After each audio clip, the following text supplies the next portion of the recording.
right. Welcome back, ladies and gentlemen. This is David Patrick Harry with Church of the Eternal Logos, and I am joined by the very special guest, Father Turbo Qualls. Thank you so much for coming back, sir.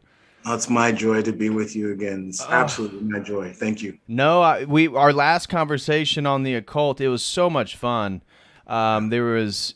We went all over the place, and yet by the time we ended, it seemed like it was just a perfectly timed, full circle reconnect, and that was a beautiful stream. It was very popular. I got so much positive feedback from that stream, and one of the things you mentioned was humility, and you hit on it multiple times. One of the differentiating factors between the occult and Orthodoxy, and that's what. And then I reached out to you. I knew you were so busy with Pascha that I was like, well, after Pascha, I would love for you to come on and let's just dive into the theology of humility. Yeah. And so to begin this conversation, you can take us wherever you would like to go. How would you open up speaking to somebody who's not familiar with Orthodoxy or maybe even Christianity? And humility. What's the role of humility? Why is humility important? And how this is going to pertain to the theology and our spirituality and our devotion and all this? Yeah. So first of all, again, thank you for this opportunity. Like we were saying earlier, I am like the least qualified guy to speak about humility. And so I think I think my approach in regards of being able to speak with any authenticity is going to really come at it from a Christocentric lens, right? Because if we want to understand what humility is in its in an actual sense, we have to look to Christ, Right. and so that's going to be. I mean, we're going to obviously keep coming back to the personhood of Christ and the Logos, but I think the thing I would say is on a real low level, if someone was to come into an Orthodox service, come into a temple, one of the first things that they're going to notice, God willing, beyond the people mulling around and seeing the people come in and venerating, we'll get to that. They'll notice the icons. And what they will notice in the icons, as opposed to, if we're talking in a kind of North American context, right? And maybe not, they've had experience with religious art. Maybe not, they'll definitely be exposed to a proliferation of images. Obviously, Right. They're going to be taken aback by the expressions of the icon. And what I mean by the expressions of the icon, not just the expressions on the faces of the saints depicted, but the expression in regards of even how the icon is presented compositionally, the way that it comes across to modern Western eyes. It's going to be, for some people, it's unsettling. For some people, it's jarring. Right. If I could digress, I'd like to give a kind of wherever you want to example. There was a young man many years ago, before our parish moved to where we're at now, and at this time, our community was linked to a nonprofit, and so we would offer emergency services to people, needing help with gas bills, light bills, whatever. And so oftentimes people in crisis, they're in crisis, and so people's lives are constituted in such a way that they're not always able to put their best foot forward, so you're meeting people really where they're at. Right. So this young man, he's with his child and the mother of the child, and he was in a bad state, and he was in a bad state for all kinds of reasons. Yes, there's drug use involved, but that drug use is a symptom of something deeper, right? So long story short, we start talking, and it's more along the lines of asking for help, and in between the chit chat, he started talking about some things here and there. And I don't remember now at this point in time, but he brought up something like the Nephilim or something that. He had been watching YouTube, whatever. So diving down the rabbit holes. So it pricked my ears up. I'm like, oh, blah blah blah, and he's like, oh, you know what that is? I'm like, well, I just kind of like showed him my robe. I'm like, well, yeah. Welcome to St. Mary's, whatever. So, anyways, long story short, we start talking, and he's intrigued, and so at that time, the parish was on the third floor of this kind of like old department store building, which had become the parish, and then then the nonprofit. So I took him upstairs, and on the third floor, we come up the elevator, blah blah blah, and we walk in. And now, take in mind, let me paint this picture for you. This is the third floor of an old department building, which thanks be to God, it wasn't condemned. So in like really bad shape, but we made do with what we had. And a very, to say the least, humble iconostas. And the walls were, lined with, sometimes printed off icons, just every, what I mean? Very humble, right? He walks in and he looks around, and this is a guy who, most people, maybe even most viewers, if they saw him in the street, they may think, might think twice talking to him, right? If you follow what I'm saying. He starts weeping. Not like a tear, he starts weeping. And he's looking around, and he says, I always knew something like this was possible. Wow. And we just start talking, Real long story short, eventually he gets baptized, and like, you know, this whole thing happens. But the icon and what the icon expressed to him was this profound humility. And in that humility, the context of it, yes, the surroundings of the temple and how, you know, for some people, they would even say this isn't even a proper Orthodox church, whatever. But it was the icon. It wasn't the quote unquote shabbiness of the building. It was the icon.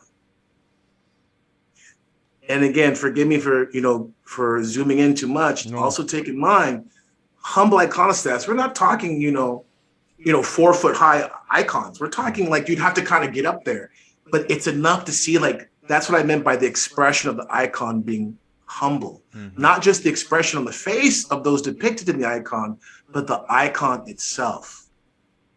Right.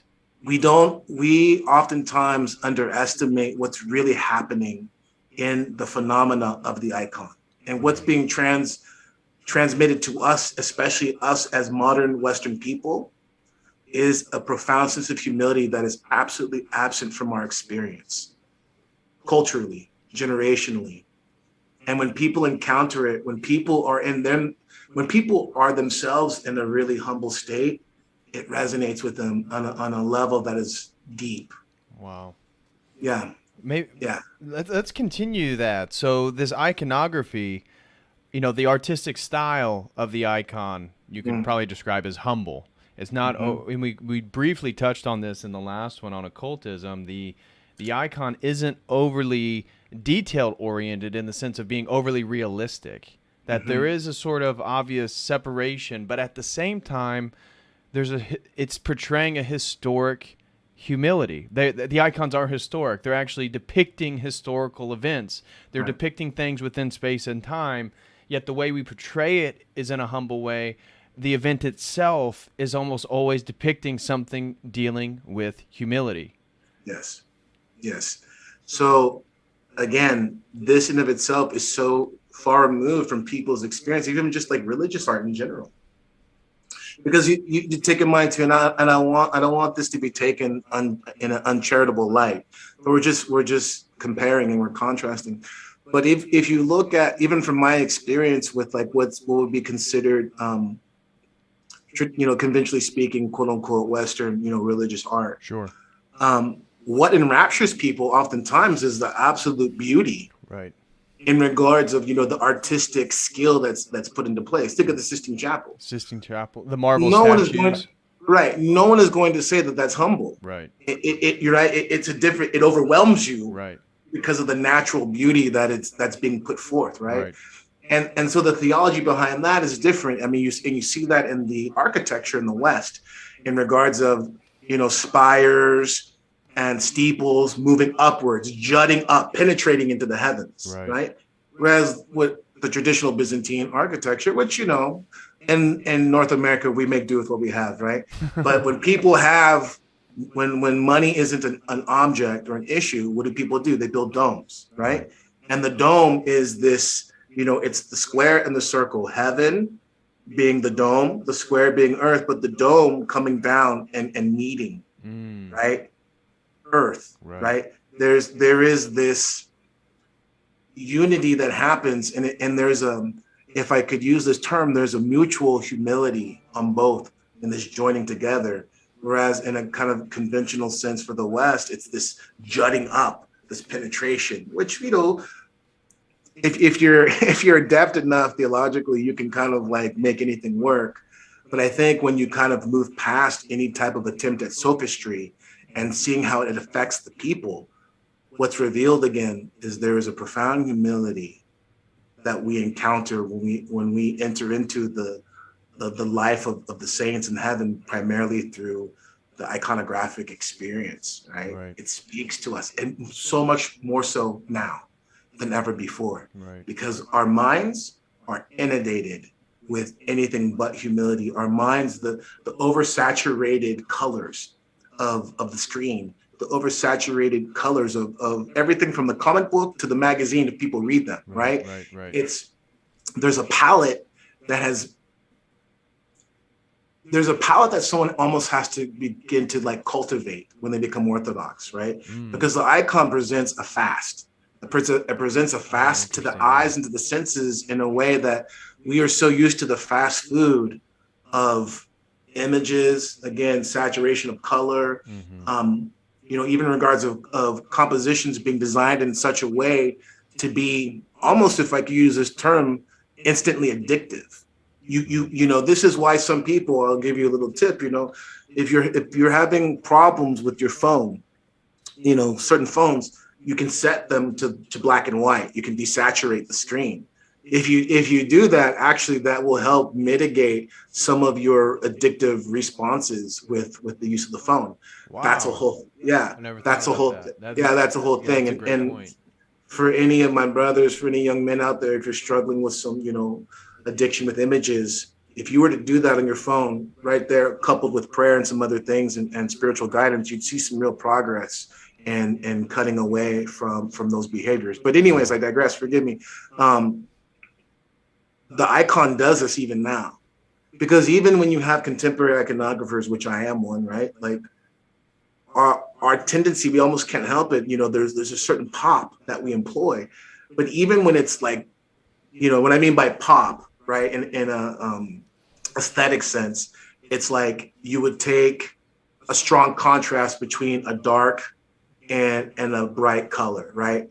And you put them, you juxtapose them, and the bright will pop, right? That we call it a pop, right? Yeah. And so that prayerfully can be used to bring a person into the icon, but even then it's subdued and compared to how we experience art and religious art in the West, right? Because it's not trying to inundate and overwhelm your senses with a naturalistic beauty, right? Yeah. There's a humility that's baked into it. Right. Even the sort of two-dimensional character of it, we don't use three-dimensional, we aren't using statues. Right. It's not overly realistic. And as you're speaking, one of the things that came to mind is the humility of the icon being able to transcend literacy itself. Yes. Right. So there's even a sort of humility in the absence of iconography, maybe Protestantism, at the absence of visual cues. The theology becomes very head-oriented because we have to read it, we have to rationalize it, we have to think about it. And this, as Orthodox, we understand the entire church, the entire theology as a mystery. It's mystical. And the icons, in a way, is this very humble presentation that transcends, it bypasses so many of these registers of information, of how we process information, and can really speak to the literate or the non-literate person equally effectively. Well, if I could, I would say not only can it does. Right. And this is why, speaking of theology and theology of humility, like as we would all say, right? Like, and this is a common thing for us contemporary Orthodox, we'd say like a theologian isn't one who studies, but one who prays. Yes. Right. And so oftentimes one of the dangers of understanding theology in an exclusively academic or scholastic context is it puts a person in a vulnerable position spiritually, in which what they think they're apprehending is exactly that. It's a problem. They're apprehending a what versus a who. Oh, yes. Right? A what versus a who. The icon, in some ways, can help circumvent that. And in an almost imperceptible way, it presents you with this reality that you're encountering a who, not a what. Right. And that encounter of the person it necessitates a fundamental humility. Right. No, I want to continue right there on the who, not a what, because this brings us into the understanding of whats don't practice humility, only whos. Right. And correct. Christ is the icon of humanity, of mankind itself, of which we are trying to strive towards. And so this is a perfect segue to get into Christ as the icon, Christ and then his humility. And so maybe you can take off and branch into the icon of Christ, who humility as a personal act. Yes. The very fact that you and I are talking now, however many centuries later, however many millennia later, about the person of Christ, the fact that we are even still being initiated Yeah. but longing to enter deeper into that mystery. Right. Why is that? What is that, right? Well, that phenomena is only possible because of the absolute humility of Christ. Because if Christ is to reveal himself in all his fullness and glory, you and I would be vaporized, Right. Not just, not just metaphorically, like literally, right? Right. God condescending himself and becoming man. God condescending himself and allowing the means for us as his creation to enter into contemplation, to enter into experience. I mean, this is theosis, right? Entering into this relationship in which we are able to be transformed. This is only possible through his humility. And this is also why, kind of, if I could step back, getting back to, we are walking into the church for the first time, right? And so I brought up what someone encounters first and foremost, it would be the icons, right? Right. Well, what they would experience next is another kind of icon, which is human beings venerating. Oh, yes. Human beings, making matanyas or bows, sometimes making prostrations, right? That is another aspect of someone who's not initiated encountering the humility of Christ, right? They're encountering the humility of Christ because, again, they're watching people, and in this is our context, right? North America, Americans, who knows what we've been doing this week. You're watching just people, normal people that you would see at Target or wherever, making odd gestures that communicate inherently humility. Making a bow. What is that about? Where else do you see someone making a bow in our context in North America? Tell me. Politics, maybe? I don't know. Like maybe, but that's only if you're seeing one of our proud, right? Exactly, Western, the opposite form, right? The opposite, going somewhere else to a country that's much older, and that country and culture who's being much older, showing some sort of traditional, demonstration of humility, but you don't see it in our context, right? No. So what happens is you realize that people are at least attempting to encounter someone, right? And it's first and foremost before they would hear a prayer, right? Because even if they hear chanting, even if they hear, quote unquote, the music of the church, the choir, they're not deciphering what it is. Right. They are visually deciphering these bows these people are making. It's being communicated on a deep level, imperceptibly, humility. Right. Well, how do we know this? We know this because we're the people of God. Right. And as the people of God, we are entering into worship of him in the way that he has taught us. Right.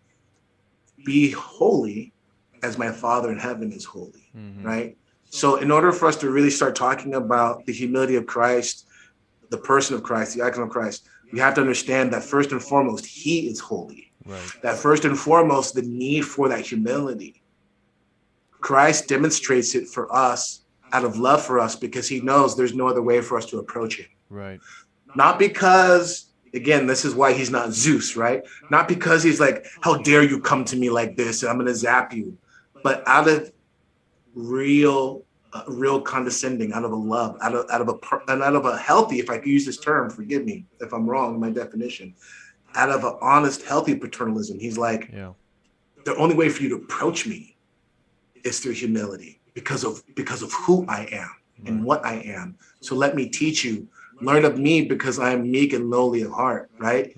Do this, and in doing that, then you can approach me. Then we can have this communion that I so desire. But in order for this to happen, you must follow my way. There is no other way. Right? Not because I'm obstinate, not because, my way or the highway, but because I am uncreated alone. I alone am uncreated. And so because of that, in order for you to enter into proximity to me on every level, on every aspect, ontologically, you must first become humble.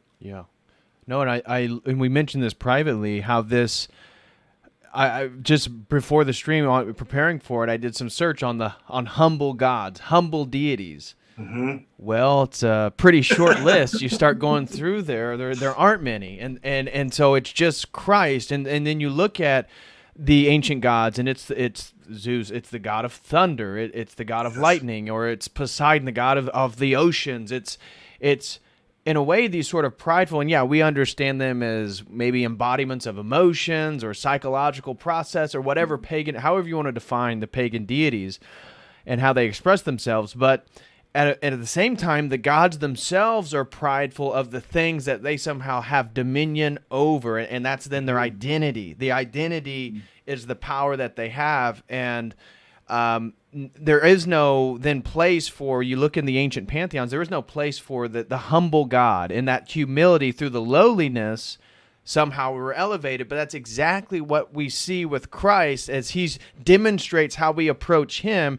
He's also demonstrating how he's approaching the Father.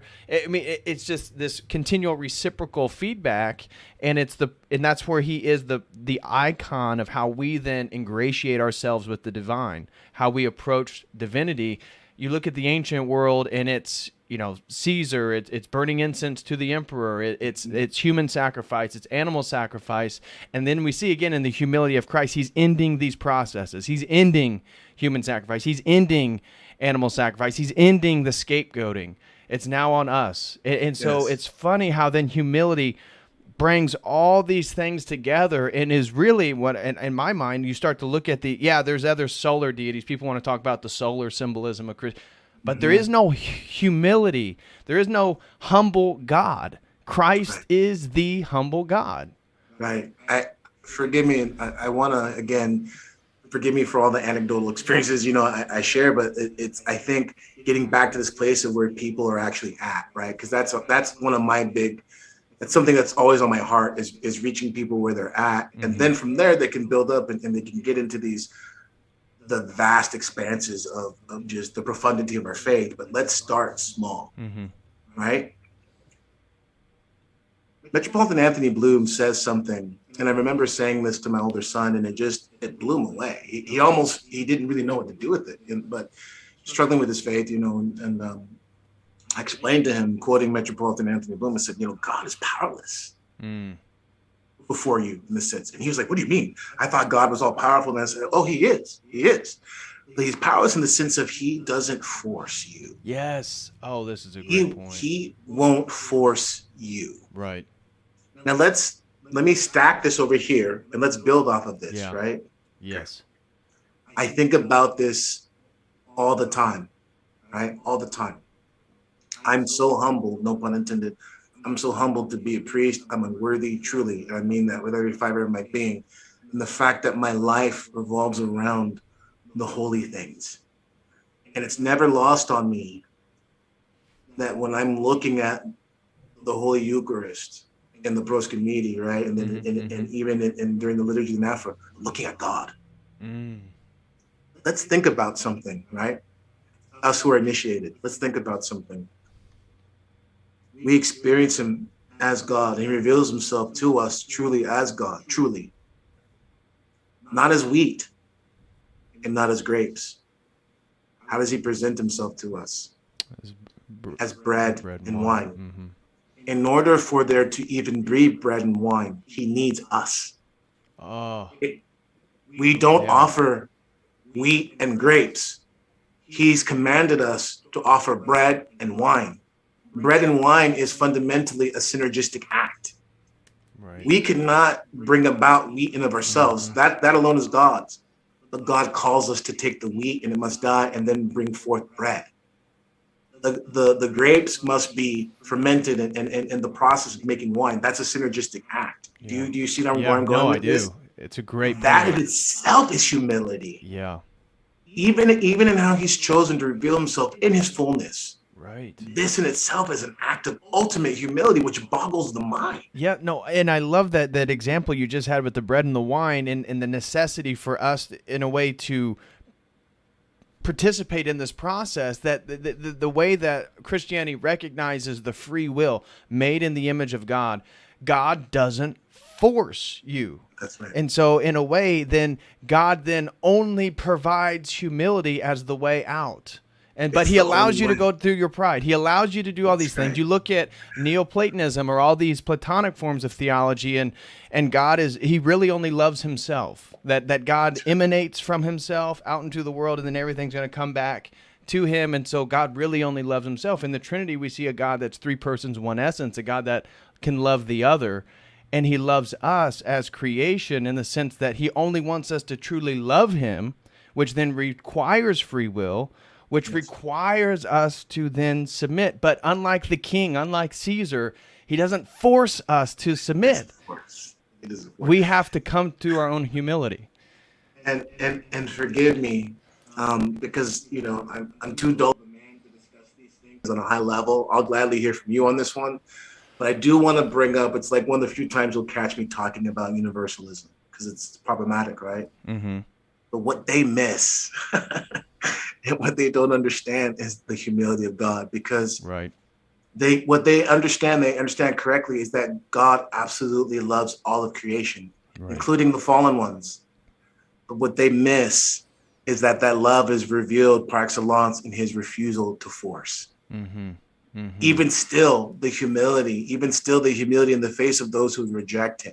Right. Getting back to this icon of Christ, think of all the ways the economy of salvation could have played out.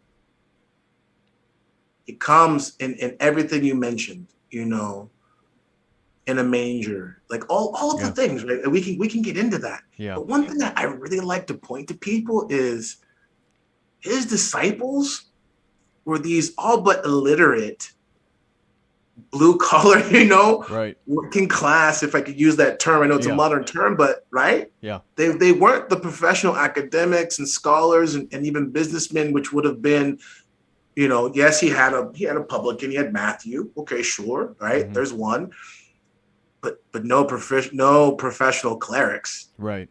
They weren't amongst his disciples. And even the small amount that he had, 12, one of them betrayed him. Right.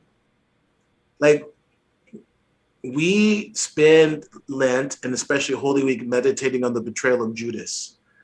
But I think it might do us well to meditate on it a little bit more throughout the year.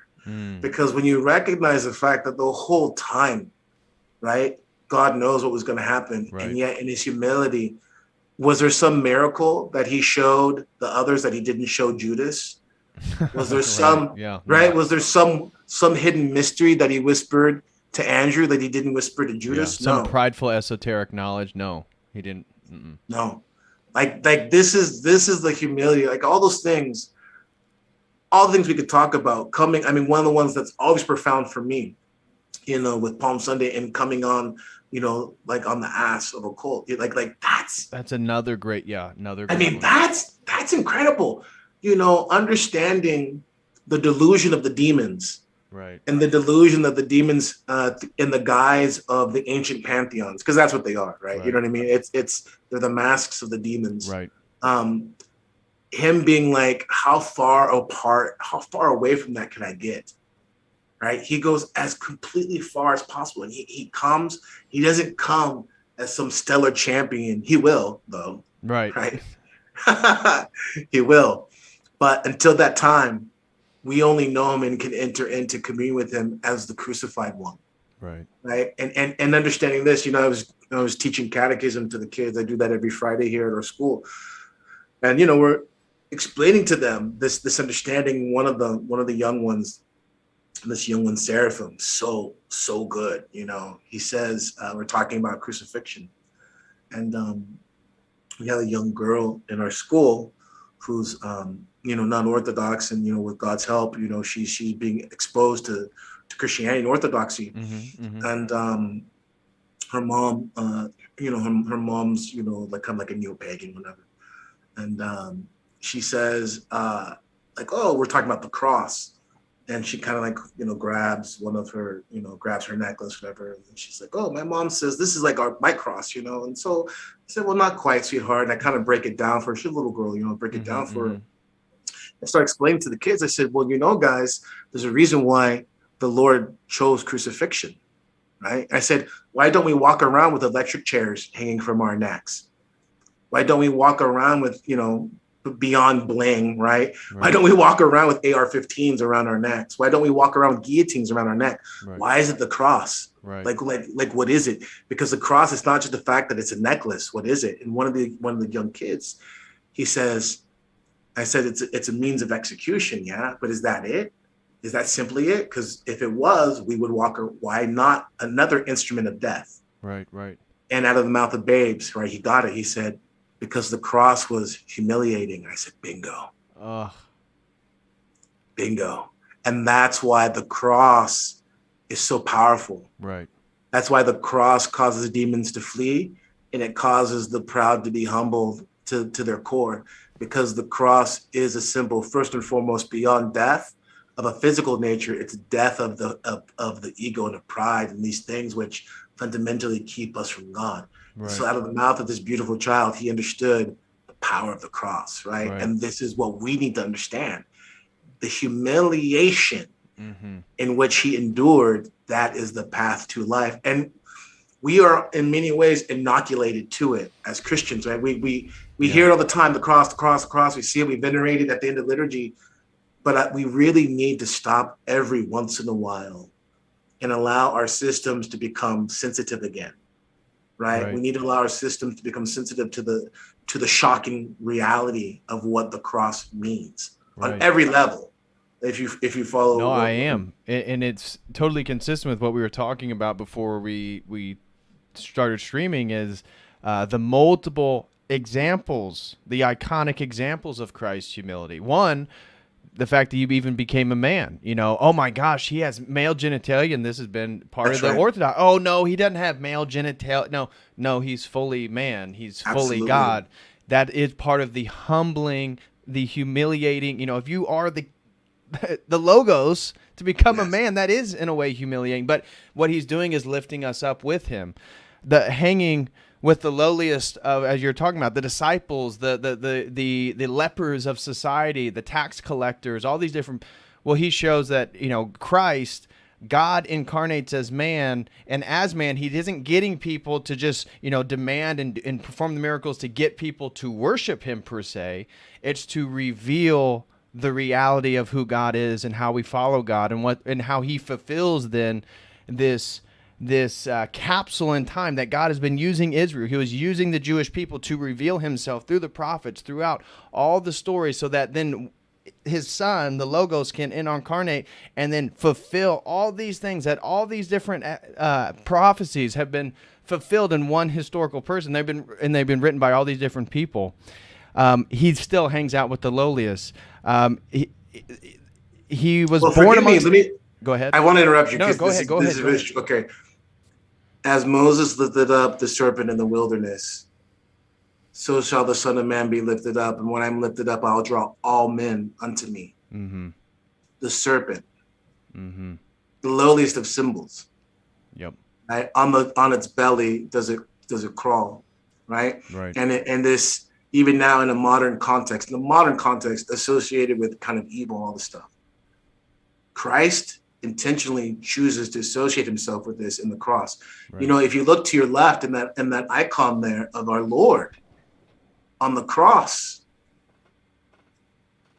that depiction in the Orthodox canon of the Lord, he is the King of glory, and he must have that meek, peaceful countenance. It isn't like in Western depictions where he's maybe, this agonized, pitiful figure, because that's not humility, it's victimhood. Oh, right. You see what I'm saying? And so it's important that we also understand what's happening here, because I'm sorry I interrupted. I just wanted to touch that on, because obviously we'll get into some of what it means to experience humility as humble as we are. But what Christ demonstrates in this sense of the crucifixion, and this association of being lifted up on high, like Moses lifted up the serpent, there's a profound mystery there, because even for us, Christ is not concerned or worried about being associated with something that's vile, like a serpent. just like he wasn't concerned about being associated with the harlots and the tax collectors. Forgive me. That's why I wanted to interject real quick. No, because it's intentional, right, all across the board, right? Well, and then this one right here, the nativity. I was going to say Christ was born in a stable, right? That's we're talking about this, the Savior of mankind, and the inn didn't have enough rooms, and so his parents, Mary gives birth to God incarnate around animals in a stable. Again, humility, that he worked as a carpenter, right? He wasn't an aristocrat. He wasn't, going around and having people kiss his hand. No, he worked. He experienced what it is to actually be a man. And then what I used for the thumbnail for today's stream, he washed the feet of his disciples right before he goes to the most humiliating part of the story, is the betrayal by his own friends, the being betrayed by his own people in regards to the Jews, beaten by the authorities for not doing he didn't violate any law, he didn't violate anything. He's humiliated by the Pharisees in public to always demean his ministry or what he's trying to demonstrate. Again, it usually turns around and looks bad on the Pharisees, but correct. The pride of the institution, again, of these worldly, powerful institutions trying to shame truth, trying to shame God. We see it now live and well in our own society. And then naked and dying on a cross. Our icons cover him up, but what's more humiliating to not only be dying for something that you didn't do anything wrong, but also to be naked in front of your mother who knows who you are. Oh, yes. And forgive me, I want to digress just a little bit. Go wherever you want to go. I don't want to get too far from this. This is very powerful, and I bring it up a lot to my spiritual children because it's something that I think resonates for us. But the washing of the feet of Peter. Do you remember this exchange? Yeah, I have the verse. I can read it real quick if you'd like. Please. Okay, so this is John 13. Let me read it in the Orthodox Study Bible. Everybody get your Orthodox Study Bible. So this is John 13, verses 1 through 17. Jesus washes the disciples' feet. Now before the feast of the Passover, when Jesus knew that his hour had come, that he should depart from this world to the Father, having loved his own who were in the world, he loved them to the end.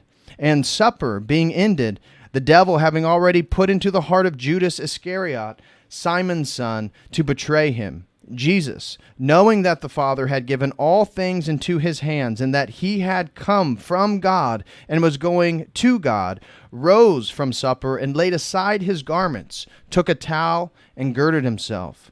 After that, he poured water into a basin and began to wash the disciples' feet and to wipe them with the towel with which he was girded.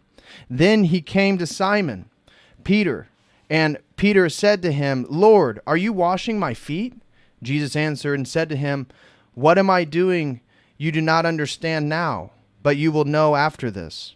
Peter said to him, You shall never wash my feet. And Jesus answered him, If I do not wash you, you have no part with me. Simon Peter said to him, Lord, not my feet only, but also my hands and my head. And Jesus said to him, He who is bathed needs only to wash his feet, but is completely clean. And you are clean, but not all of you. For he knew who would betray him. Therefore he said, You are not all clean. So when he had washed their feet, taken his garments, and sat down again, he said to them, Do you know what I have done to you? You call me teacher and Lord, and you say, Well, for so I am. If I then, your Lord and teacher, have washed your feet, you also ought to wash one another's feet. For I have given you an example, that you should do as I have done to you. Most assuredly I say to you, a servant is not greater than his master, nor is he who is sent greater than he who sent him. If you know these things, blessed are you if you do them. Amen. So this portion, when the Lord in his humility and his love, right? Because the Lord's humility is an absolute expression of his love. And he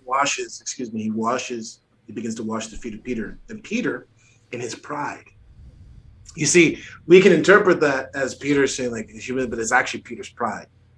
And Peter in his pride, he's like, no, Lord, you'll never, you know what I mean? It's not for you to do for me like that. Right. Right. Right. And the Lord says, Peter, if you don't let me do this, essentially, you have no part of me nor my kingdom, right? Right. This is a direct beckoning to that humility. Mm. You must learn to receive. You must. Mm. You must. And you know, this is maybe a little rabbit trail you and I will get on, but this is what it means to start for many of us men. If you ever struggle with understanding that you're the bride of Christ, this is where you must begin. You must learn to receive. That is, yeah, that's that's a deep one. Yeah. You must learn to receive, right? So he says, if you're going to have any part of me, right, and my kingdom, you must be my bride. You must learn to receive. But notice Peter's response, which is profound. He says, yea, Lord, not just my feet, but my hands and my head. Mm-hmm. If we begin to understand the feet, blessed are the gospel, the feet of who carry the gospel of peace, right? The feet are a symbol of movement, right? It's a type of action and being, right? We just came out of, I'm on the calendar, we just came out of the paralytic, was this gospel for Sunday. And the paralytic being, St. Theophylact says in St. John Chrysostom, this inability to move, right? Mm-hmm. So Peter, he's needing to have his ability to move, to be purified, to be washed by the Lord. But he says, my hands and my head, the hands being a symbol of work, right? Because there's movement being, kind of a symbol of just ontology of being, right? But work is the manifestation of that, how it's articulated in the world, right? His work needs to be washed and purified, but his head also, his understanding, right? Unless we have God bless our being, baptism, bless the work of our hands and our understanding, right? We have no part of him. Right. We must fundamentally submit our being, fundamentally submit our work. Why do we fear the loss of our faculty so much? For many of us, we look at Alzheimer's and dementia as a living hell. Why? Because it's fundamentally gets to how we understand personhood. Yeah. The cognitive abilities, right? Mm-hmm. And the ability to produce, especially for men, the ability to produce is manifested in our hands. Right. Peter's saying, I must submit these things to you also, Lord. Not just the fact that I exist, but also how I exist. Do you follow what I'm saying? Right, yeah. We must be willing to have those things submitted in humility, even unto shame to God. This is why, for me, I go to this scripture so often with people, because we so many times will find ourselves presenting, here, God, this is what I've done. Here, God, this is who I am. And it's an unclean offering. It's strange fire, right? Right. Because if it's not done in humility, then it's not actual. Right. You don't really know who you are until you've been stripped away. And this is to present your work to God, to present your knowledge to God, again, is a form of pride. Yes. To submit your being to God is a full submission. Absolutely. Absolutely. And this is why so much, and this is why I would submit, forgive the rabbit trail a little bit, but even like in the natural world where we'll see certain things like rites of passage and things like that, what they are is really they're a natural expression of a truth that God has implanted in us as human beings, right? There is, that kind of hazing, that submission to the greater community, that submission to reality as you understand it is necessary. You have to enter into a rite of passage humbly or you won't make it through.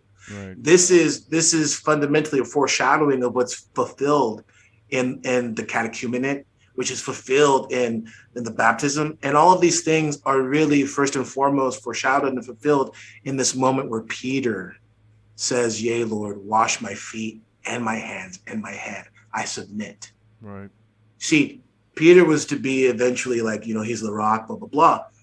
But how does he get there? He can only get there through this initiation, which is the main one, humility. Right. If you don't learn to receive, then what? How can I give to you? Right. How can I? And this is the secret of humility, right?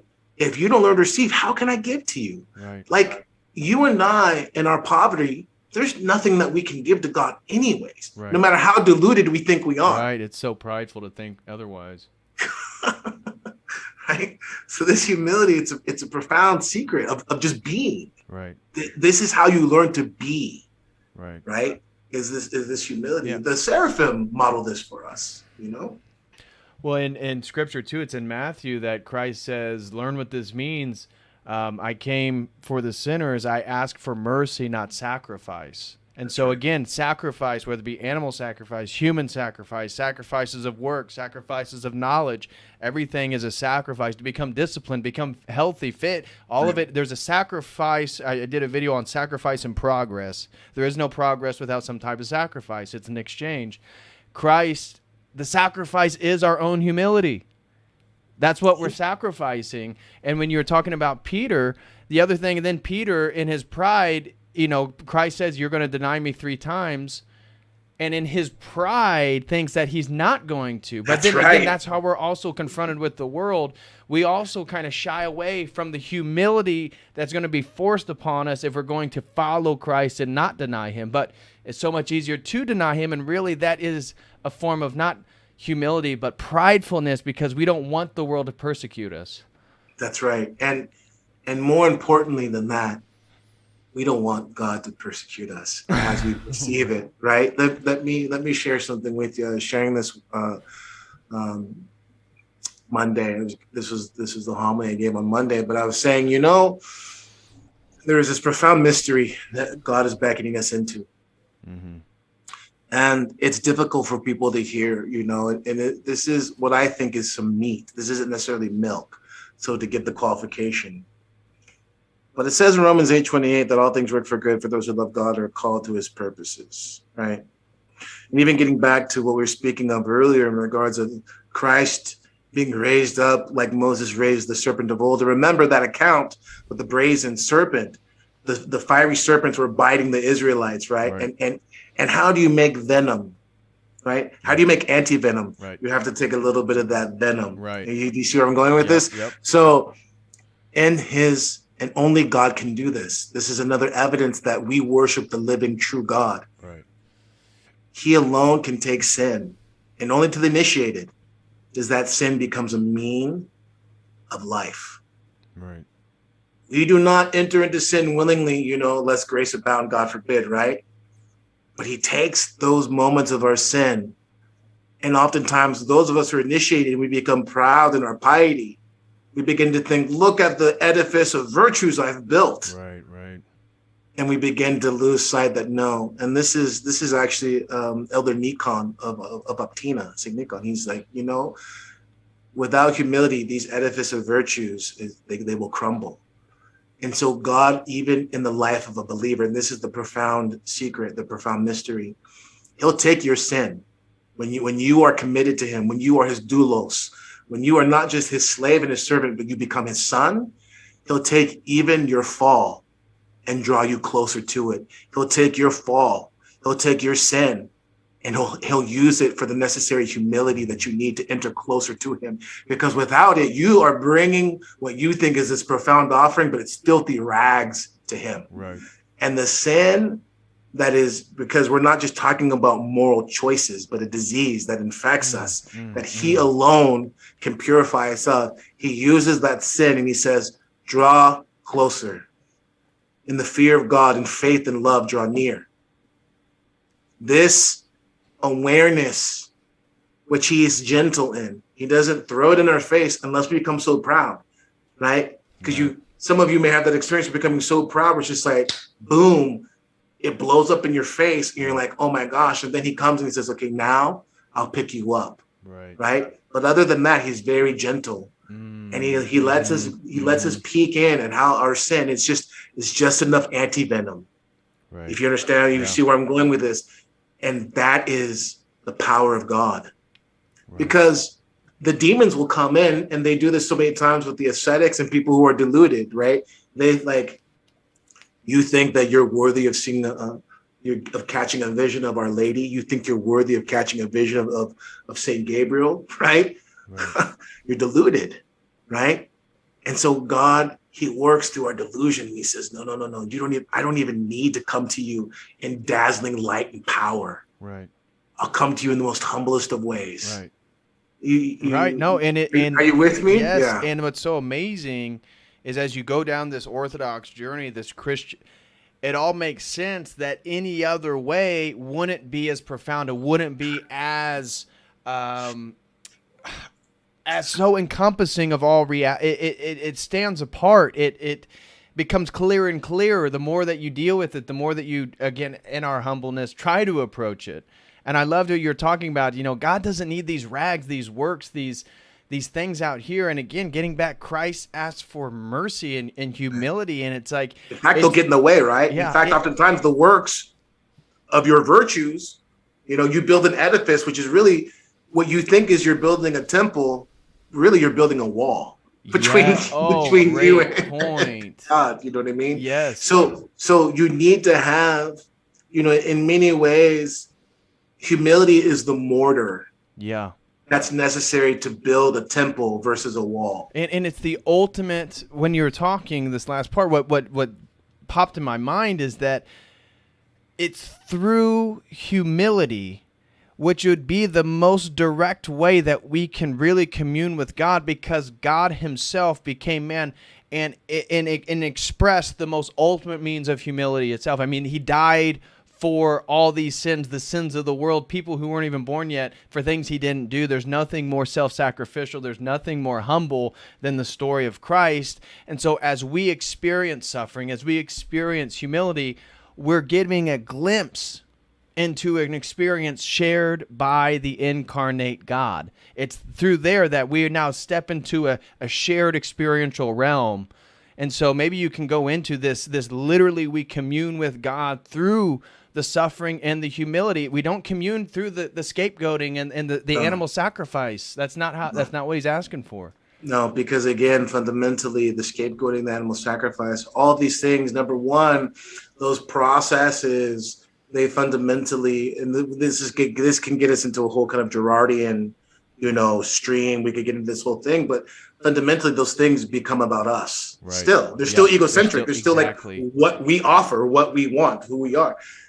He is beckoning us to him through union, and he circumvents all of the channels, all of the means by which communion is impossible on a human level. What do I mean by that? We understand community and communion through the processes of how we understand, on a sociological level. Man, woman, father, son, father, daughter, mother. Are you following what I'm saying? Yeah. Each one of those has the necessity of hierarchy, because reality is built upon hierarchy, right? Because the Holy Trinity is the pinnacle, right? But he inverts that pinnacle, right? He inverts the pinnacle. And this is the means, again, because in order for us to enter into communion, he has to take out all of the means in which we get in the way. So in other words, when Christ says to Peter, like, no, Peter, unless you let me wash your feet, you have no part of me. He is circumventing that channel in which Peter would begin to look at him as the kind of necessary step of getting to the top of leadership, right? Let me digress a little bit. You watch this. There's a phenomenon, and René Girard is really keen on exposing this. But if you have some sort of structure, some sort of hierarchical structure, as long as that hierarchy is clear and defined, right, there's no problem. But the second that the quote unquote second in charge, third in charge senses that there's some potential for equality, what kicks into gear then is this phenomena of competition. And then the person who's second in charge is going to want to fundamentally overtake the one who's in charge, right? Right. Satan, Lucifer. Are you following me? Right? The delusion of pride, right? Lucifer is fundamentally deluded. Right. And I'm not trying to, speak beyond but when you begin to understand the absurdity, if you think about the fall of Lucifer, how would you even consider that you would think that you would be equal to God, right? And this is where the Satanists, like the Levian stripe, this is where they actually get something very accurate in regards of seeing Satan as a kind of anthropomorphic projection of like pride and like, you know, like the kind of like the desires of man. That's accurate, right? Because this is built into us because of the fall. We fundamentally want to always overtake the next guy. Right? You don't really want, you know, this is Gerard. You don't really want the beer in the ad, right? You want the life that the guy in the beer ad has. You don't really care about what the person possesses. You want their life. You want to overtake them, right? In many ways, you want to murder them so that you can have their place, right? Christ says, I'm going to cut all that out. Yes, he's God, you know, beyond all that, but he says, I'm going to cut all that out and I'm going to go low.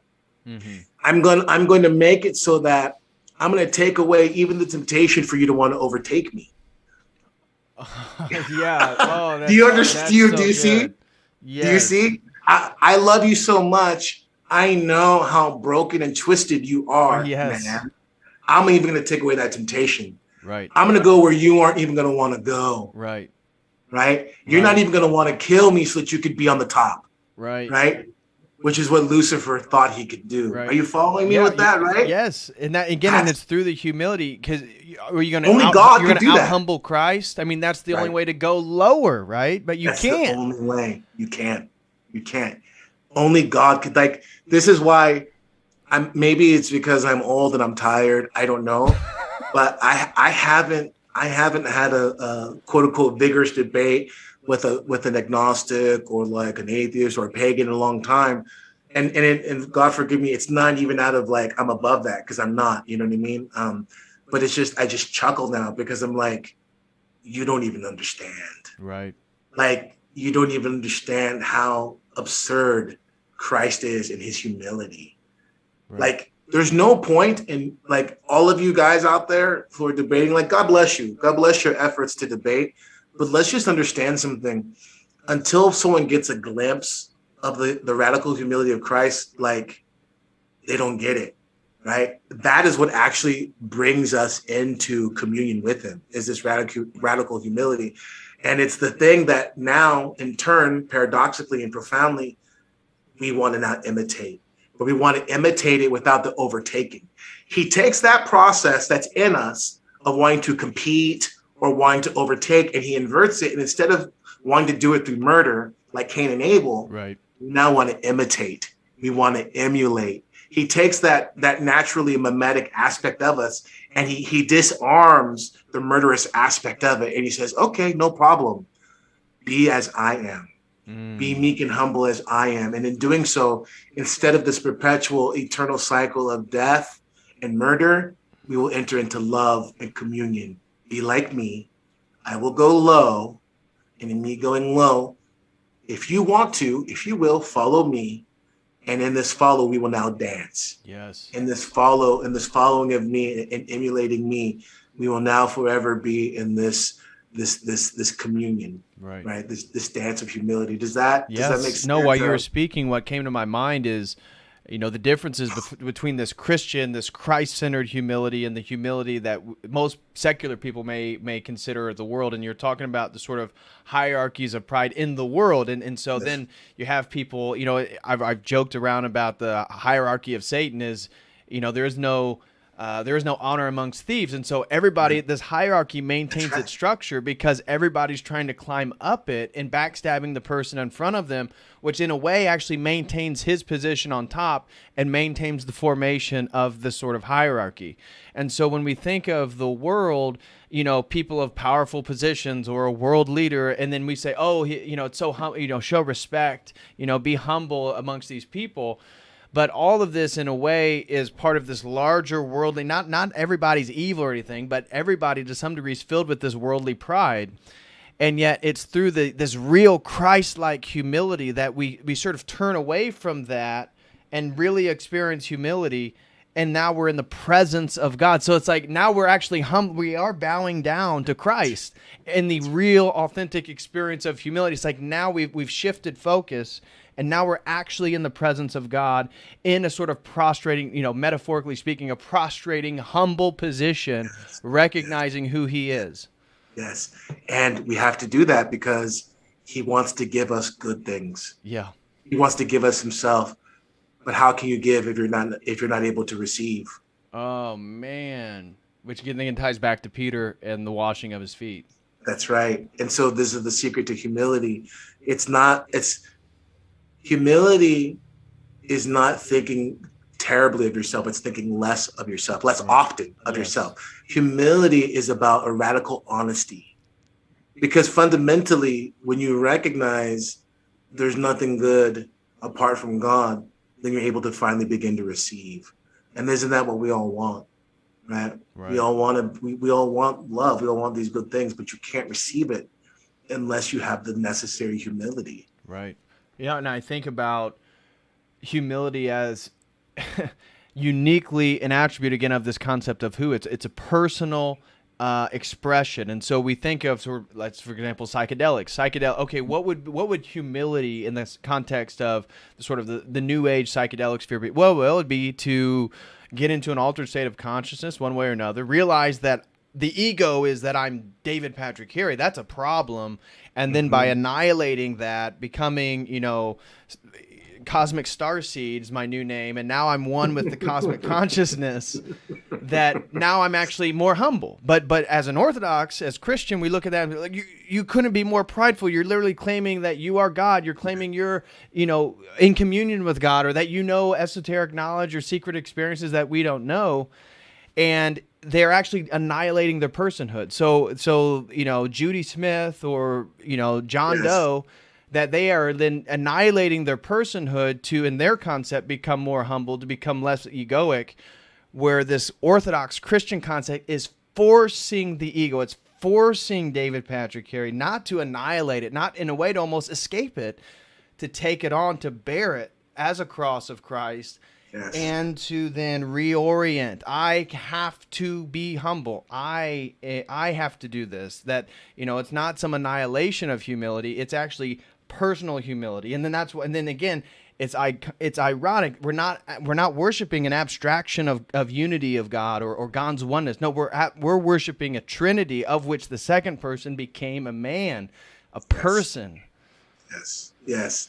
So, I don't know the rating. I don't know the parental guidance rating we have on this one, but with your blessing, I would like to actually go into something kind of explicit. Absolutely. Because I hope it might be helpful. Absolutely. Okay. And please, may God forgive me if this is scandalous for anyone, but I think it's important. The process in which people engage in psychedelics, for those who understand, who have experienced it, of the come down, right? And the coming down is actually when people will get what they would perceive to be the actual profound kind of insights, right?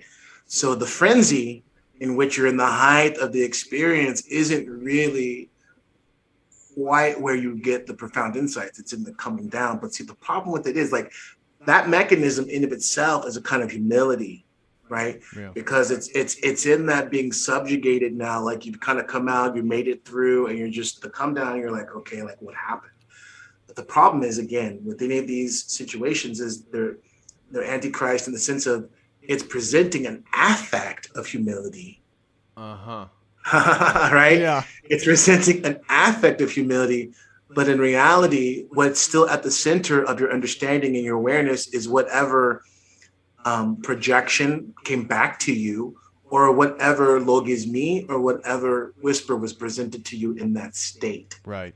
So if you're following me, right, those who've experienced, you know what I'm talking about. Like you come down, and that's where it's like you get your insights, and you're humble, and it's like, okay, wow, like whatever, you're trying to come to yourself. But without Christ, who is the truth, right? Truth is a person. All these things are affect, which is why, and I just want to forgive me, I want to go there, and I know this is not going to be PC. And again, there are foreshadowing of these things in ancient cultures, but they're a foreshadow which only find their fulfillment in Christ. Some of the affect that you experience in certain, Far Eastern culture of humility, it's an affect which can be an on-ramp to participation in the life of Christ. But let's just be clear. Without him, it's just an affect. Right. If you follow what I'm saying. Yep. if I could just refer Saint Gregor Nazianzen, right? In this oration on his father, it's incredible. He talks about how his father was this, brilliant statesman, all the stuff. But he says, essentially, it wasn't in any of those things that people would know my father that he was found to be great. It was in my father's humility, which was hidden to everyone else. It wasn't in the closeness of the shave of his head, the length of his beard, or the stature in which he held office. It was in who my father was. I'm paraphrasing him. Mm-hmm. St. Gregor Nazianzen, he's talking about his dad in a sense. He says, the greatness of my father was his humility, which was hidden to everyone else. It was imperceptible to everyone else. This is Christian humility. This is Orthodox humility, and people could miss it. Because for us, we've been given to our tradition, we have these external, which, there's a place for the externals. There's these external affects of our humility. But let's just be clear. If that isn't first and foremost, primarily an internal experience, you're still missing it. The affect of humility is not the thing. And Christ coming with having nothing worth of his visage was nothing worth, nothing of worth. We would have missed him, right? Mm-hmm. Every aspect of Christ is humble, but first and foremost, this inner disposition is what we must have. And so we can miss, we talked about this last time, the kind of false light. And there's a false humility that people could enter into. And people can mistake scraping and kowtowing, all these things. Like, God isn't wanting you to come and kowtow to him because you're a worm, and he's wanting you to be humble, truly humble, not an affect. You're not going to fake God out, right? He's going to see you right through it. You can be doing all, and again, I'm not trying to draw a false dichotomy between, our postures of prayer and our inner disposition, because those things do affect us. Mm-hmm. Effect with an E. Right. But the affect of presenting a humility, because this is like, well, what I got to do to get into where I need to get into. No. It has to be truly right. Your inner disposition, right? Yeah. And this is really key, because the Eucharist and again, like we started off kind of early in the conversation, when we begin to meditate on what the Eucharist is, who the Eucharist is, and the fact that he even chooses to be brought forth through a synergistic act between his people and him. When we meditate on these things, this is the way to having true humility in our hearts. This is why the church calls us to meditate on death. It's not some sort of morose, fixation on death. It's an honest reality that you will be laid low. Mm-hmm. So the church calls us to meditate on death. So the necessary humility to understand who God is and what it means to enter into his presence. All of these things that the church gives us, they are necessary to receive the light, like the true light. He is the true light, right? Right. But in order to receive it and not a false light, we must have the proper disposition, because anything else than that leads us to delusion. Right.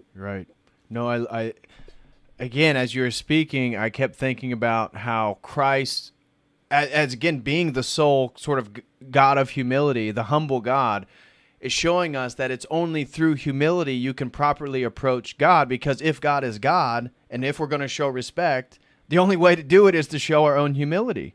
And yet we see again the machinations of the evil one, all these spiritual worldviews, paradigms, subtly get people to destroy this path one way or another. And this path, at the same time, again, I love the both and, the paradox of Orthodoxy is always both and.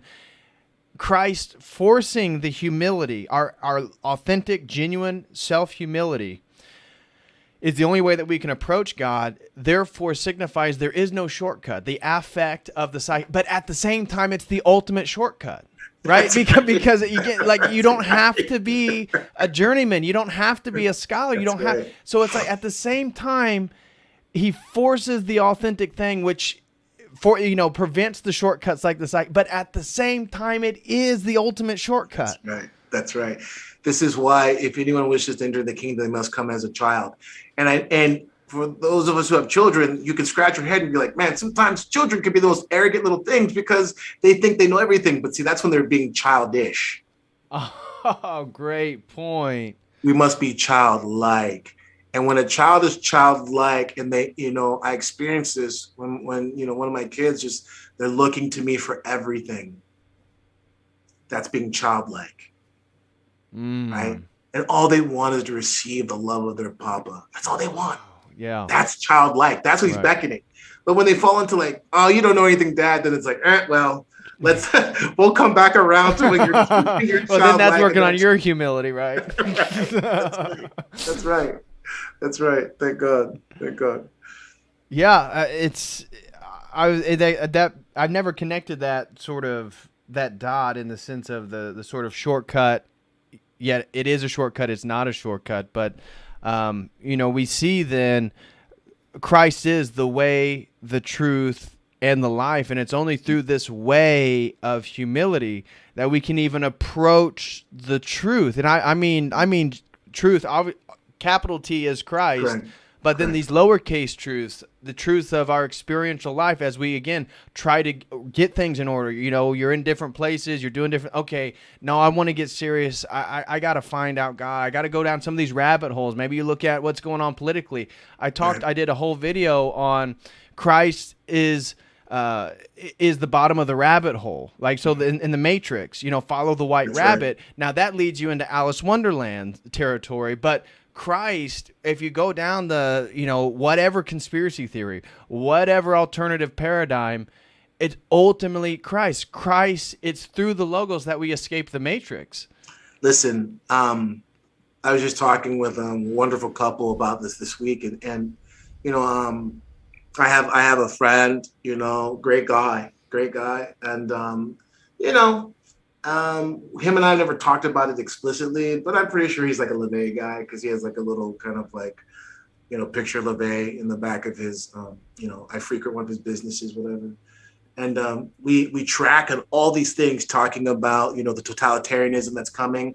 And you have these conversations with these people, and it's like, they can see the what in regards of like, what's happened, totalitarianism, and all the levels in which it's happened, right? I mean, I think everyone knows what I'm talking about, right? Yep. They can understand the kind of how it's happening, right? Mm-hmm. On every level, right? But they always stop short, and they struggle with the why. Mm. And what's funny is you can get lost, and people do get lost in the myriad of theories. Right. But I'll give you a little, it's almost like a little magic trick, no pun intended. You put Christ in there, boom. Or even, you can not put Christ and put the fallen ones in there. And the why? Right. Again, everything falls into place so perfectly, you can't help but just accept it as the truth, because no other why puts it all together like that. Right. No other why takes into context, let's say, the incompetence of the government, which is real because I've done work with the military. I'll tell you, they're incompetent in many ways, right? It isn't this cabal in regards of like Mr. Burns back there going, like cabals exist. Don't get me wrong. And then we could spend another 4 hours talking about the cabals. Right. But when you actually get into the rubber meeting the road and the cogs, there's plenty of incompetence, right? And even in regards, we start getting into, quote unquote, magicians, maguses, and those who practice, it's like, there's an aspect in which it's not even about what they know. Right. It's irrelevant, right? Are you following what I'm saying? Like, there is something behind. What's behind, right? We wrestle not against flesh and blood, right? Right. This understanding is huge because Christ is at the bottom of the rabbit hole, right? And here's the thing. Is he not humble?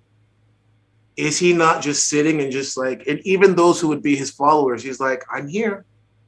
He does enough to try to beckon out of love, but never crossing that boundary, never forcing, and always being like, I'm here waiting, if you will. But there's so many people, whether it's subcultures, whether it's theories, they find themselves. And why is it? when you look at the Orthodox Church as she's manifested here in the States, it's weird because it's this motley crew of people that just, forgive me. I just want to digress real quick. I'm sorry, this is going to derail us, but there is this really absurd, ridiculous. Can I mention a news site or nice time? Okay, NPR. They threw out this thing of like, trying to put the target on the church in regards to it being this hotbed of drying white nationalists and all that stuff. Now, there may be some truth to that. Sure, we can have a little whole talk about that, but it's a hit piece. Right. It's a hit piece because anyone who's actually in the church, if you're actually in the church, you'll notice that like there's way more diversity culturally, than people realize, right? Yeah. The marriages. How do you get such a motley crew? Like it only makes sense, like because Christ, right? He draws all people to himself, and we can get a whole thing. I know we were talking. I have the whole timeline of 2020 and how you see that the evil one is behind all of this, but maybe we can talk about that another time. But I'll just point out one thing, right? Mm-hmm. 5 days before Pentecost, 2020. You know what happened 5 days before Pentecost? Mm-mm. George Floyd. Oh. What was the symbol of George Floyd? What was the big thing, right? The kneeling on the neck, right? Right. Okay. Well, what do we do at the liturgy of Pentecost, right? What do we do? What do we do Vespers right afterwards? What is it? Kneeling Vespers, right? We're now kneeling because we've been waiting, right? So the world had its Antichrist Pentecost 5 days before our Pentecost, right? And the Spirit's the breath of God, right? So then we Spirit's the breath of God, right? And so Pentecost is the inversion of the Tower of Babel. It's in the Troparion and the Kotakian, right? Mm-hmm. The church is how Christ deals with division, right? Mm-hmm. Where man was divided through tongues, Christ unites them through the tongues of fire, right? And in the kneeling, we humble ourselves before God, right? But the kneeling of George Floyd in the world was not the kneeling of Christ. And we can get into a whole thing, and it goes on beyond that. But the point I'm trying to get at is you begin to see how Christ in the humility of the church begins to make everything. He's the thing that unites the fabric of reality. Yeah. And you're like, this is what it is. And let me just say one more thing, forgive me. And this is why asceticism is so important. And I would just forgive me because I'm a priest, so I got to give out a little bit of pastoral, whatever. But like, everybody, if you're approaching Orthodoxy, forgive me for saying it like this, it's not like a PSA, but like if you're approaching Orthodoxy, you have to have some measure of the ascetic life. Yeah. Without it, it's not Orthodoxy, because asceticism begins to teach you, it takes humility out of an abstract concept and makes it concrete and objective. Do you understand what I'm saying? Yep. Asceticism teaches you how to take your desires, your appetites, and submit them in a proper way by which you can learn to receive, which is another reason why we're about to enter into Alphabet Soup Month, right? Pretty soon. Yep. And this is why we reject it, because fundamentally having an Alphabet Soup Month is all about teaching you to put forward your appetites to the detriment of everyone else. What's the name of the month? It's Pride Month. It's Pride Month. I mean, literally, right? And they're forming identities pridefully within their sexual behaviors, right? So this is then creating their identity. Pun intended, right? Yeah. And so we're at a place where, and again, I just encourage some people, we have a saying here: if someone shows you who they are, believe them. I like that. It's so evident, these things, you know what I mean? And you go back and you see how these things have been put into place for a long time, and they're just now kind of coming to the surface. But like, the brazenness of the handlers, right? That brazenness is their downfall. Right. No, when you're speaking about how Christ sort of brings everything together, I immediately began to think of his healing of the blind man and again, at a point in Scripture when he recognizes who God is, and he receives his sight. And so, again, as we go down these conspiracy rabbit holes, whether it be the politics, it's like all roads, as somebody said in the comment section, all roads lead to God. That's right. The true God. But it requires then the feet to move down those roads, to journey in a humble way, pursuing truth, that then eventually then that was what sold me with Orthodoxy as I went further into it. It's like so many things continue to fall into place that it's like I either reject it because of the difficulty and I just don't want to do that because I can't reject it because I don't see it as true. That's the only thing I continue to see. And so it's like all of us in our own spiritual journey, we're all sort of the blind man that as we come closer, then we recognize who Christ is. And as you said, once you put that piece, the who, then you can understand the why of the whole context, the whole spiritual context, the real fundamentals of reality. It all falls into place. And that's how then in a way we're no longer blinded. Now we are blinded, to different degrees, but in a way we can see things that in the rest of the world, they cannot see them. They literally cannot see them. They cannot see them. And if I could, again, digress a little bit, getting back to kind of an earlier point that we were talking about in regards to the icon. One of the things as an iconographer that I strive for is simplicity. Mm-hmm. And one of the things that can ruin an experience in an iconographic expression is an undue complexity. The complexity in its proper sense in the icon is revealed through a proper orientation of the elements of the icon. So in other words, the composition, the line, the color, the theological, moral, the anagogical, all those things must be presented in the icon in a kind of simplicity that allows the harmony to be put forward.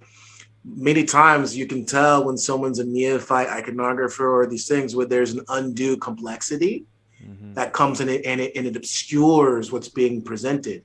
This is the same thing that happens on a personal level, and as a confessor, so much, let's say if I'm taking on someone, like I have a new spiritual child or something, there's not just in regards to the familiarity that we have to actually enter into, but really that familiarity is really a process of me waiting for them to come into a place of simplicity because there's so much noise going on and the complexity, people wanting to make their issue complex when really the truth is found in simplicity. Are you following what I'm saying? Yeah. I am. Simplicity, there are these things that we experience as manifestations of God. Balance is a manifestation of God. Like when you encounter balance, you begin to encounter a manifestation. Well, it's almost, if you will, forgive me, I don't mean it in an explicitly or explicitly like Palamite expression, but an energy of God is experiencing balance, right? Well, aesthetics, right? I mean, it's correct. The fundamentals to aesthetics and beauty.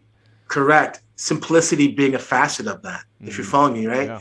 Well, simplicity is a manifestation of humility, right? Yeah. The simplicity that you experience in an icon, right? It's part of the way that humility is being expressed. Are you following me, right? Yes. So one of the things that people struggle with, you can let's get down with somebody. Let's talk about all the different theories, blah, blah, blah. And people can start to spin out. And then you just try to you drop the mic and you bring up Christ and Christ starts snapping into place. Very simply, all these things. I've seen this happen so many times and it's sad. You can watch a person, if you know how to read people, you watch it in their eyes, you watch it in some of their body language, and something's happening, but very quickly, boom, the dissonance is too much for them, and now they have to introduce complexity. That's too simple. No. And then they start to become frenetic, right? And their facial expressions, they start to become frenetic. I know. It gets back to the metaphor you use for the walls. Right. Yeah. In a way, again, the humility of Christ brings about the simplicity of the entirety. He couldn't the entire New Testament couldn't have been in the immense capacity of the wholeness of what it's trying to portray, couldn't have been done more simply. Couldn't have been. And those of us, this is something that I'm blown away. My spiritual father in California, he brought me into the church, kind of he was a Baptist preacher. And he says this thing is beautiful. He says, the Baptists introduced me to Jesus, and then Jesus introduced me to his church. And then he's been an Orthodox priest for however many years. But like the thing that's so fascinating is that, and if I could digress again, one of the things that him and I connected early on is this love of Scripture, and this is why I'm thankful for my evangelical background. It taught me a love of Scripture, but boy, oh boy, has it taken a long time for me to unpack all the garbage. Oh yeah. And the reason why I'm saying this is because for many of us who convert, there's this unfortunate time period where, I know some Orthodox folk, they haven't read the Bible in 2 years, 3 years. You know what I mean? Yeah. Of course, they hear the gospel and they experience it. You understand what I'm saying? Yep. But they're so burnt out and, disheveled. I don't want to say traumatized, quote unquote, but you get what I'm saying. And I get it, right? They need to take a break. But what I'm trying to get at is, I love the Scriptures now in a way that, like, my love of the Scriptures now looks like makes my love for the Scriptures back then as hate. And here's what I'm trying to get at. Mm-hmm. The simplicity of the Scriptures, which that's one of the greatest errors that evangelicals make, is this thought like, no, you guys talking about the fathers and sola scriptura. It's like, no, any child should be able to read it. It's like, no, you don't understand actually how profound the Scriptures are. The simplicity of the Scriptures are deceptive. They're deceptive. And the simplicity of the Scriptures is actually what's needed to bring you into the profundity. Because when you start getting into the Scriptures, like me reading the Scriptures now, yes, as a priest, but first and foremost as a disciple, it blows me away that they're so profound. It's just like, what is this? You start to understand why the fathers hold it. What's crazy is I to all those who would be evangelicals who might be watching this, like, what you guys don't get is, like, you don't understand, like, on the one hand you do, but you really don't understand how profound the Scriptures actually are. Right. Because you are not quite understanding the simplicity and what the simplicity is, how it functions, what it's there for. The simplicity is a humility to allow you to enter in to receive something. But once you're actually in there, you start reading the patristic, you start acquiring the patristic mind in regards of the Scriptures. You're like, I've never read the Scriptures before. What is this? You understand what I'm saying? Yes. The Scriptures are so simple, yes.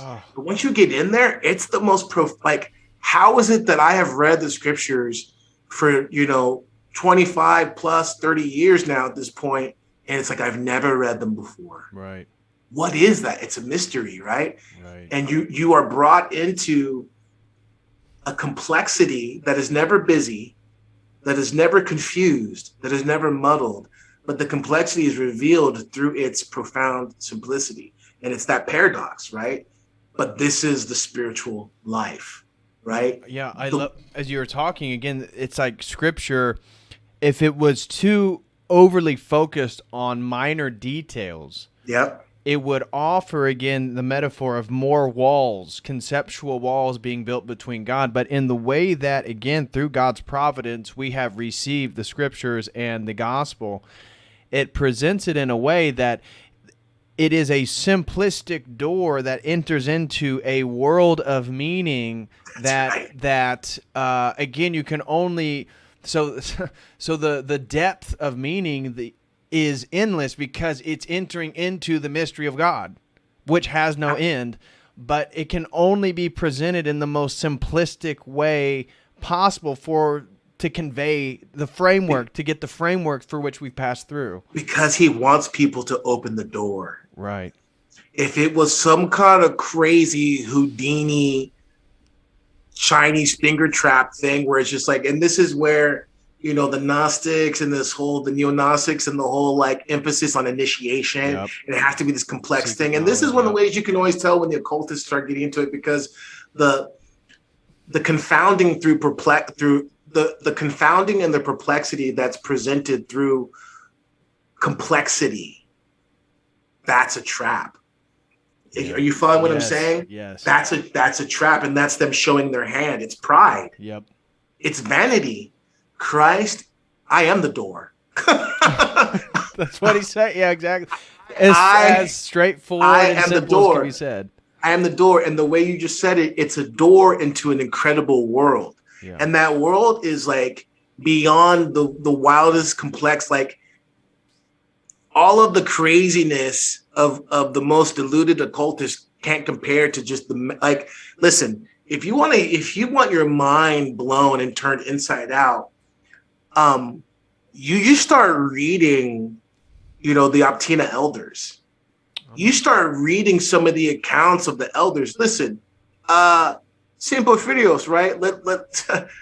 Saint Porphyrios, his spiritual son, he's like, hey, he calls up Yorunda, I have this problem, blah, blah, blah, blah, blah, whatever.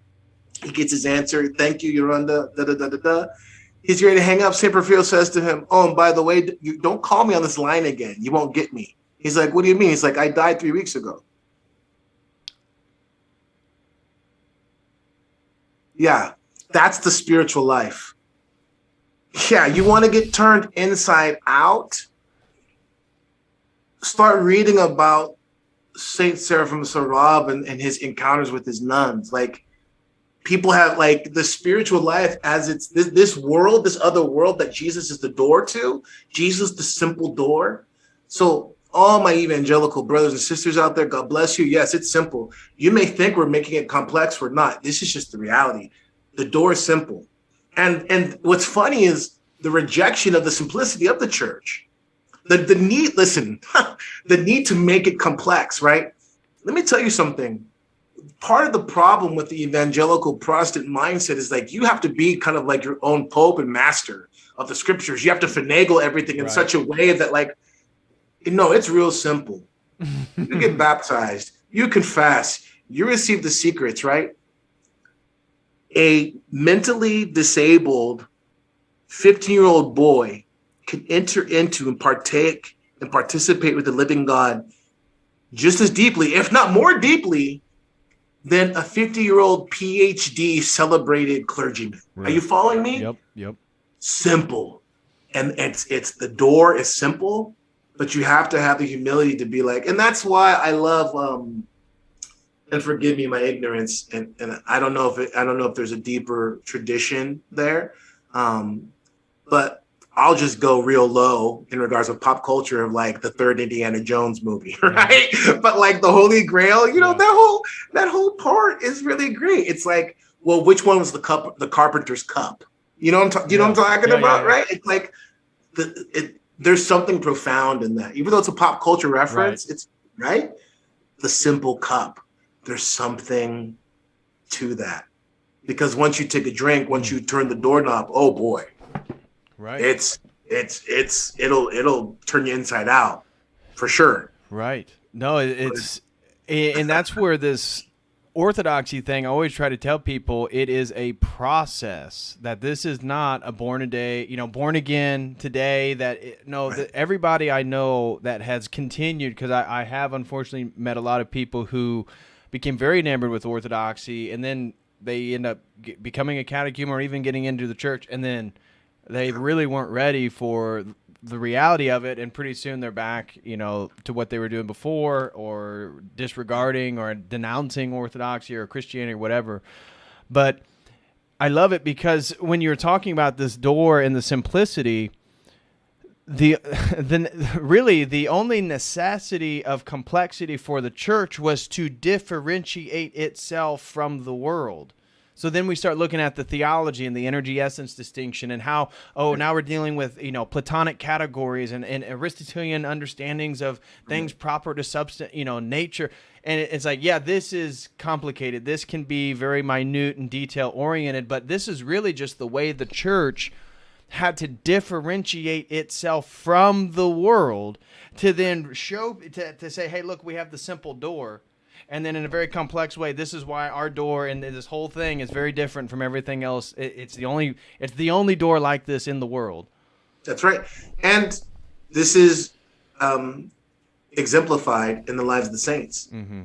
St. Anthony being able to confound the wise men, St. Catherine, being able to confound the wise men. Like these examples of saints being able to confound the wise men with their simplicity of experience and communion, right? Yeah. This is why noetic experience will always trump. And again, there's a place for academic theologians in the context of how we explained it earlier. Right. But see, the place for an academic theologian, like a Father John Romanides, the place for that is to help the world begin to enter into a place of understanding the profundity which is experienced primarily through simplicity, humility of God.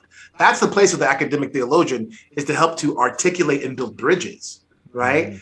But unfortunately, part of what's built into academia is this kind of hubris. Like, look, like if you want to do well in academia, you got to kill your dad, right? Yeah. You know what I'm saying? Yeah. Like, how do I look who was ahead of me? How do I take their thesis and how do I destroy it? How do I build off of by killing? I got to kill my dad if I want to be somebody. Yeah.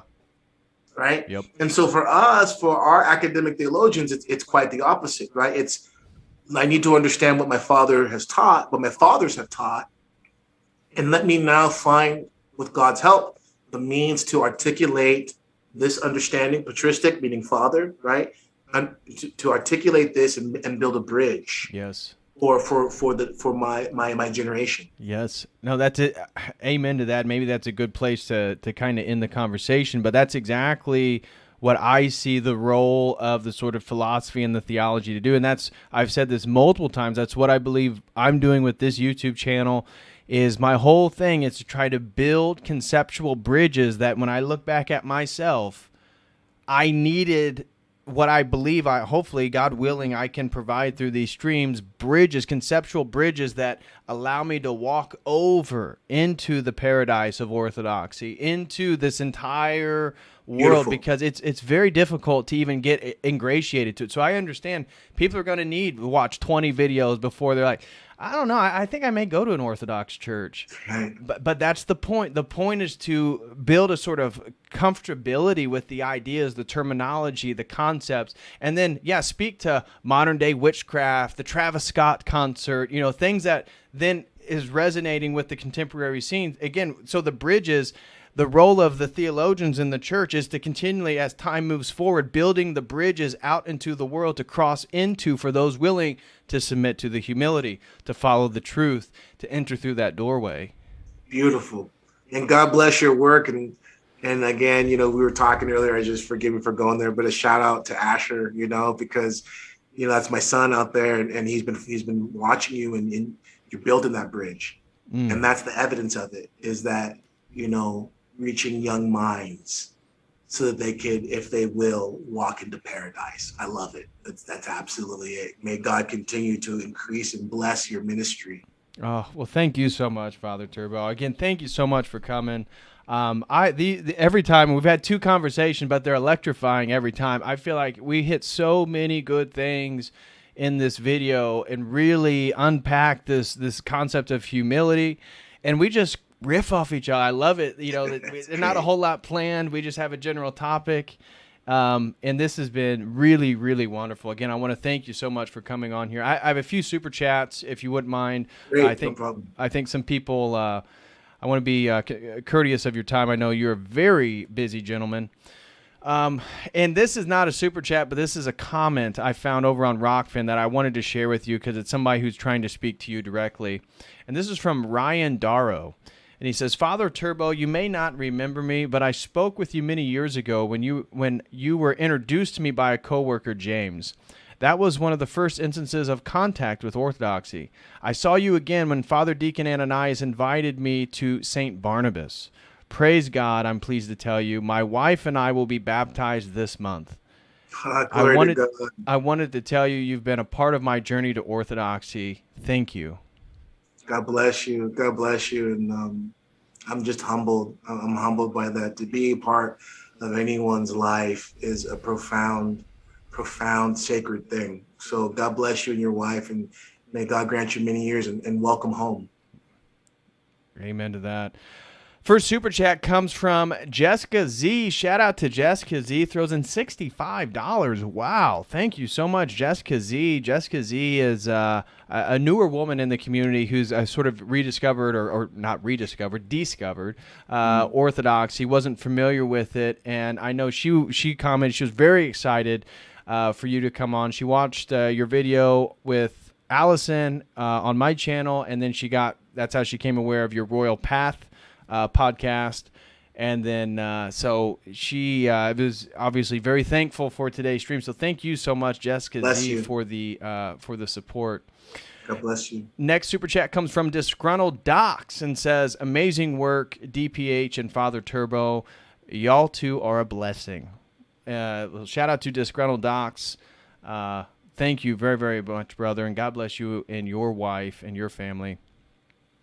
Next super chat comes from Tatiana, and she says, "Thanks for helping me to focus on what's truly important. Prayer hands.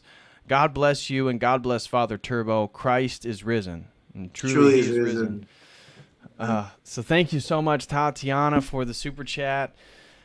Next one comes from, I think this is obviously a pun, joke.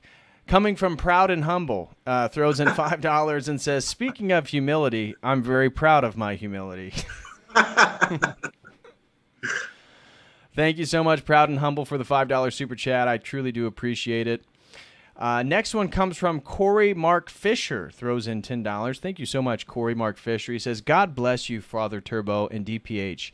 My fiance and I binge the Royal Path at home and bump it in the car when we're out and about. We can't thank God enough for calling you to be a presence on the internet. Thank you. Christ is risen." Truly is risen. Truly is risen. God bless you. Thank you so much, Corey Mark Fisher, for the super chat. Jessica Z throws in another $5 and says this is for Aaron. So maybe that was something going on in the live chat while we were talking. I'm not sure. But thank you, Jessica, for super chatting for Aaron. I think Aaron may be he super chatted last night. His online name is Aaron the Big Black Dude. And he was talking about how excited he was for you coming on today, that he really, really loves your ministry and listens to all your God bless you, Aaron. God bless you. Next super chat comes from Meta Ninjas. Throws in $15 and says, "Missed the entire live, but pretty sure it was fire." Well, thank you so much, Meta Ninjas. I hope you're able to catch up on it. And I do think it was really, really good. Again, we're going to have to do another one. I have to come up with another topic, again, maybe in like a month or two. I know how busy you are. But these are so deep and rich whenever we can dive into some of these topics. Next one comes from Michael and Maria, the last super chat.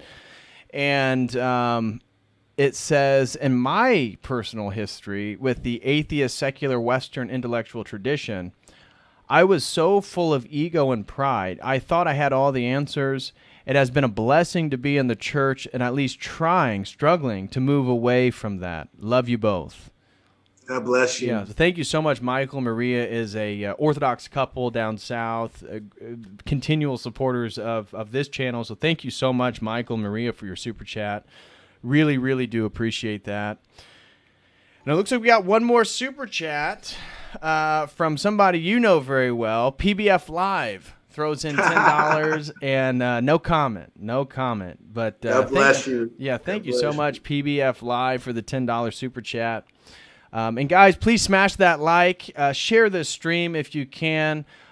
Please refer to Father Turbo. I'll have your YouTube and the Royal Path podcast. I'll have that in the video description. Patristic Faith too. Patristic Faith. Yep. You know. Yep. Shout out to Father Deacon. Shout out to Father Deacon Dr. Ananias. I'll have them also put this video up on Patristic Faith. This will be a really good one for the website. So You know what? I'm hoping, forgive me, God willing, and the Lord doesn't tarry, maybe next year I'll be able to make it out to Montana. That would be great. Because I got to meet you in person and give you a hug, man. You know what I mean? I would love that. Yeah. That would be so much. Yeah. I'm so excited to meet Abbot Trifon. He's so wonderful. I've never met him. I've watched so many hours of Abbot Trifon. He's so wonderful. And I'm so it's funny, this whole Orthodox thing. It's like I'll be starstruck with a monk, and I'll be like, yeah, I'm I'll ask for a blessing. Yeah, I'm a big fan.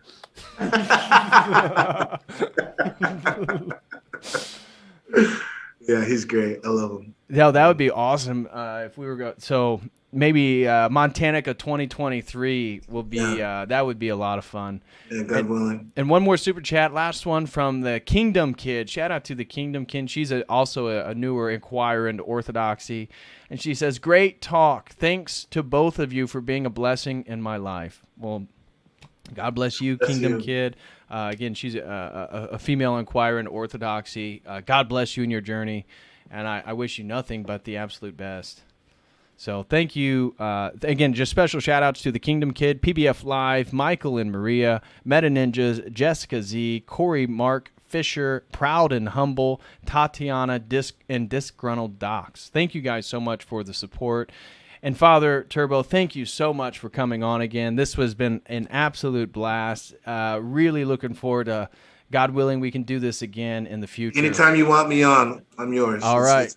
I'm humbled, pun intended, to be able to participate. And again, God bless you in your work. And everyone out there, keep supporting DPH, keep supporting all the other brothers that are out there and really trying to bear witness on the internet. I know you can roll our eyes at it, but it's really good work and good ministry that you're doing. So, thank you again. I'm humbled. Thank you so much. The content. It means a lot coming from you, Father Turbo. I really do appreciate it. And be prepared. Now that I have your personal phone number, I will be texting you about a stream in the future. So anytime. Well, God bless you and your family. Shout out to Asher. I hope you're also enjoying the stream. Your dad is a rock star.